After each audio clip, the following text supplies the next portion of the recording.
Hello everyone, good morning. Computer pascal academy में आप सबका स्वागत है। आज सर ने मुझे एक टॉपिक दिया है जिसपे मैं आपको उस पे कुछ एक्सप्लेन करूंगी। तो हमारा टॉपिक है नेटवर्क क्या है। ठीक है, सब जैसे कि इसमें डिफिनेशन दी गई है, आप सब भी रूबरू होंगे कि नेटवर्क होता क्या है। ठीक है, तो आइए जान लेते हैं इसकी डिफिनेशन। एक नेटवर्क में दो या अधिक कंप्यूटर इस प्रकार जुड़े रहते हैं, जैसे इसमें बोला गया है कि एक नेटवर्क दो या दो से अधिक, मतलब दो भी हो सकते हैं और दो से ज्यादा भी हो सकते हैं, कंप्यूटर इस प्रकार आपस में जुड़े रहते हैं कि वो अपने रिसोर्सेज, जो भी रिसोर्सेज होती है, जैसे प्रिंटर हो गया, सीडी हो गया, हार्ड डिस्क हो गया आदि को शेयर कर सकते हैं। एक कंप्यूटर नेटवर्क कंप्यूटर का ऐसा समूह होता है जो एक दूसरे से इंफॉर्मेशन या रिसोर्सेज शेयर करते हैं। कंप्यूटर, जैसा कि इसमें बोला गया है कि एक कंप्यूटर नेटवर्क कंप्यूटर के एक ग्रुप होते हैं, यानी समूह होता है जो आपस में एक दूसरे से शेयर करते हैं इंफॉर्मेशन को और रिसोर्सेज को आपस में। यह नेटवर्क किसी केबल, टेलीफोन लाइन, रेडियो तरंग, सैटेलाइट या इंफ्रारेड प्रकाश किरण के माध्यम से आपस में जुड़े होते हैं। किसके माध्यम से जुड़े होते हैं? सैटेलाइट के माध्यम से, और प्रकाश की किरण होती है इसके माध्यम से ही आपस में जुड़े हुए होते हैं। अब बात करते हैं नेटवर्क के लाभ क्या क्या है। ठीक है, तो पहला इसमें दिया गया है रिसोर्सेज शेयरिंग, और दूसरा दिया गया इसमें कम्युनिकेशन में सुधार होता है, कम्युनिकेशन की कम लागत। ये सारे इसके क्या है? लाभ हैं। आइए जान लेते हैं रिसोर्सेज शेयरिंग होता क्या है। आजकल कंप्यूटर नेटवर्क का प्रयोग ऑफिस और स्कूलों में कई प्रकार से रिसोर्सेज जैसे प्रिंटर, स्कैनर इत्यादि को शेयर करने के लिए किया जाता है। जैसा कि आप जानते होंगे कि कंप्यूटर जो होता है वो हॉस्पिटल में भी होता है, और कई जगह पे आजकल डिजिटल दुनिया हो गई है, हर जगह आपको कंप्यूटर देखने को मिलेगा, और सारा काम जो होता है वो सब कंप्यूटर से ही होता है, क्योंकि इंडिया जो है हम डिजिटलाइज कर रहे हैं। तो जान लेते हैं शेयर करने के लिए किया जाता है, जिससे किसी भी संगठन का खर्चा बहुत बच जाता है। और दूसरा है कम्युनिकेशन में सुधार। इसके बाद पहले जब हम कुछ बोलते हैं, जैसे आपस में हम कम्युनिकेट करते हैं, तो हमारे वर्ड्स प्रोनाउंसिएशन जो हम बोलते हैं उसमें कुछ मिस्टेक हो जाती है, कुछ अच्छे से प्रोनाउंस नहीं कर पाते हैं। और दूसरा, लेकिन कंप्यूटर जो है वो अगर हम किसी चीज भेजते हैं तो एग्जैक्ट कम्युनिकेशन करते हैं, सिर्फ सामने वाला पर्सन जो होता है उस चीज को समझ आता है आखिर वो पर्सन कह क्या रहा है। तो आइए बात कर लेते हैं कम्युनिकेशन में सुधार। नेटवर्क के माध्यम से सूचनाओं के संचार में अत्यंत आसानी हो गई है। तो इससे हमें क्या बहुत इजी वे हो गया है। इसके माध्यम से सूचना को एक जगह से दूसरी जगह तेजी के साथ आसानी से भेजी जा सकती है। जैसे कि पहले क्या होता था कि टेलीफोन, मतलब हम नहीं इतना रहता था तो बहुत टाइम लगता था अपनी बात को दूसरे पर्सन के सामने व्यक्त करने में। तो अब इसमें आजकल के जमाने में जो कि कंप्यूटर हर जगह हो गया है, फोन हो गया है सबके पास, तो अपनी बातों को हम कम टाइम में दूसरे के समक्ष प्रस्तुत कर सकते हैं। नेक्स्ट है कम्युनिकेशन की कम लागत, और इसमें बहुत कम खर्चा भी होता है।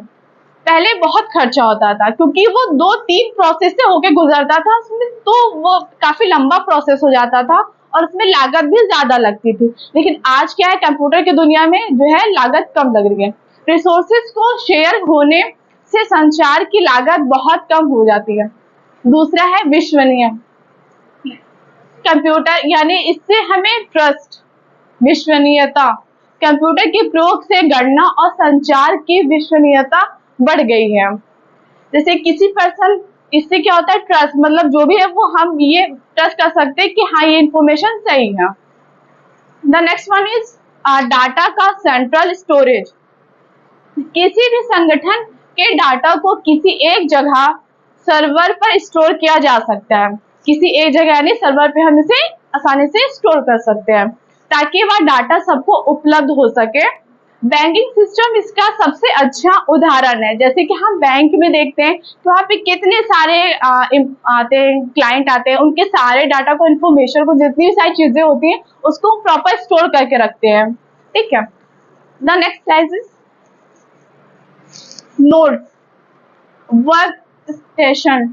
यह सामान्य शब्दावली यानी इजी वे में से क्या कहेंगे, इजी वर्ड्स में, यह शब्द नेटवर्क से जुड़े उन कंप्यूटर के लिए किया जाता है जो किसी रिसोर्स को शेयर करने की प्रतीक्षा करते हैं। ठीक है। The term nodes refers to computers that are attached to a network and are seeking to share resources. And the next one is server. आइए जान लेते हैं कि सर्वर होता है क्या है।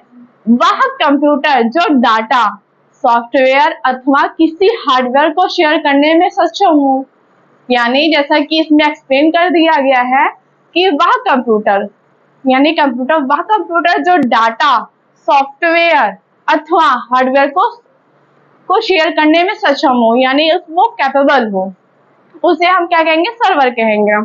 A computer that facilitates the sharing of data, software and hardware resources on the network. And the next topic is but not the least, network interface unit, यानी इसे हम शॉर्ट फॉर्म में NIU भी कह सकते हैं। यह एक प्रकार का इंटरप्रेटर होता है जो सर्वर और क्लाइंट के माध्यम संचार स्थापित करता है, यानी ये एक ऐसा सर्वर होता है, ऐसा इंटरप्रेटर होता है। इंटरप्रेटर जैसे ये वर्ड से आप जान लेंगे कि इंटरप्रेटर माने दोनों के बीच में, ठीक है, जैसे सर्वर और क्लाइंट के बीच में, यानी मध्य संचार वो स्थापित करने का कार्य करता है, एस्टैब्लिश करने का काम करता है। आईपी एड्रेस क्या होता है? नेटवर्क पर प्रत्येक मशीन का एक अद्वितीय पहचान नंबर होता है। ये एक पहचान नंबर होता है जिससे हम आइडेंटिफाई कर सकते हैं। Every machine on a TCP/IP, इसे हम TCP भी कह सकते हैं या फिर हम इसे IP एड्रेस भी कह सकते हैं। Network has a unique identifying numbers called an IP address. Next one is domain name. यह इंटरनेट से जुड़े कंप्यूटर की स्थिति, यानी ये इंटरनेट से जुड़े हुए, उससे जो जुड़े हुए हैं कंप्यूटर की स्थिति पता करने और पहचान करने में यूज होता है, प्रयुक्त होता है। इसे अद्वितीय होना चाहिए। It is a way to identify and locate the computers connections connected to the internet. It must be unique. Okay, and the last is URL। URL का फुल फॉर्म होता है यूनिफॉर्म रिसोर्स एंड लोकेटर। ठीक, आइए जान लेते हैं होता क्या। इसका पूरा नाम क्या है? यूनिफॉर्म रिसोर्सेस लोकेटर होता है, और होता है जो इंटरनेट पर किसी वेब पेज या फाइल का पता होता है। कि क्या होता है? जो किसी वेब का और फाइल का पता होता है एक तरीके से। It stands for Unique Resources Locator. A URL is the address of a specific web page or file on the internet.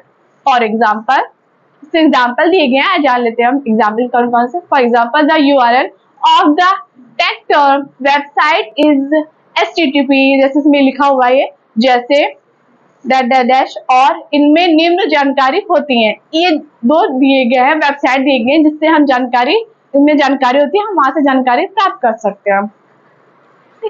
The next one is, thank you.